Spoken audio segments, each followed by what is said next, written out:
So here we have AB equal to CD and we have AD is equal to BC. So if I replace the names of AB plus CD, if I replace the CD as AB and BC plus BC, if I write, I replace the AD by BC. So I got it from here 2AB equal to 2BC.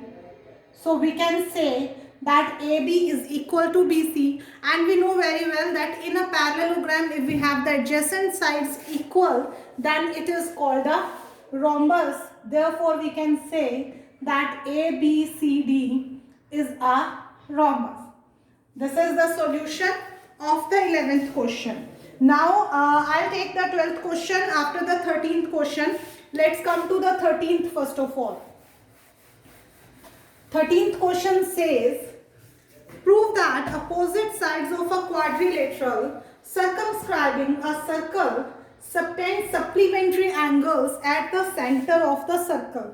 What he is saying if we have a quadrilateral and the quadrilateral is circumscribing a circle,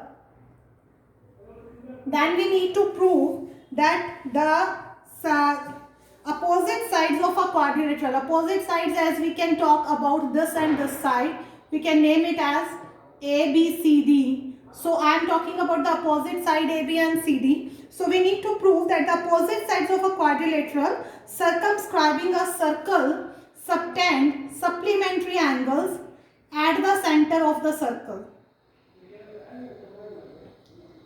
We need to prove that they are supplementary at the center of the circle. So it means if I name it as O, so I need to prove that angle AOB plus angle COD is equal to 180 degree. This I need to prove.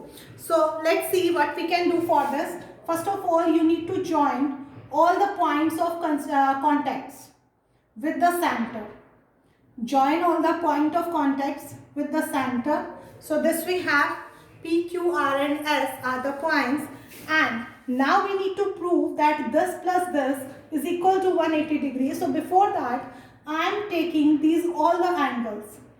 Let's name them as 1, 2, 3, 4, 5, 6, 7, 8.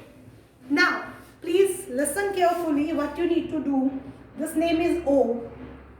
Now I am taking this and this triangle. It means in triangle AOP and triangle AOS. What do you have in AOP and AOS? We know very well that the tangents drawn from the external point to a circle are equal. So we can say that AP is equal to AS. The next I have OA equal to OA common. You need to write the reasons here. You need to write the theorem here. Here you will write it as common. And we have OS equal to OP as the radii of the circle.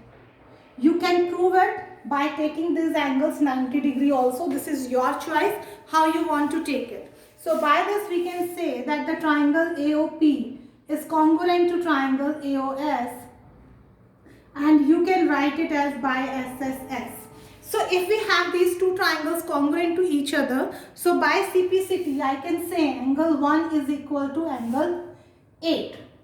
If I follow the same procedure in these two triangles, so I can get from here angle 2 is equal to angle 3.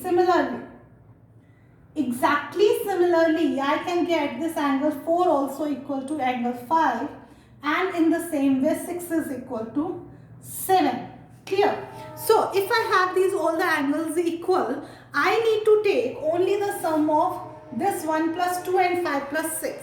So let's take the sum of all the angles, 1 plus 2 plus 3 plus 4 plus 5 plus 6 plus 7 plus 8.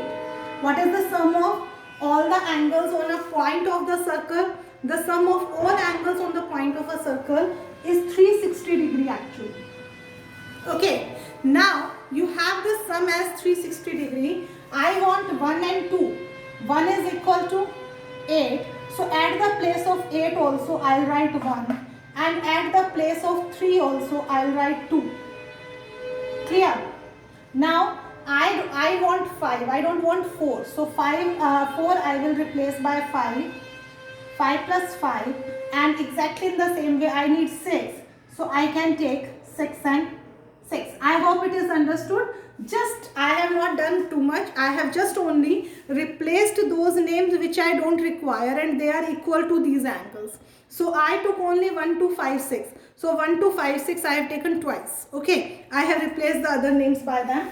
So I got 2 twice of 1, 2, 5 and 6 equal to 360 degree. So the sum of these all 360 by 2 is 180 degree, and the 1 plus 2 name is angle AOB and the 5 plus 6 name is COD, and I got it equal to 180 degrees. So we can say the sum of these angles, these opposite angles, is supplementary.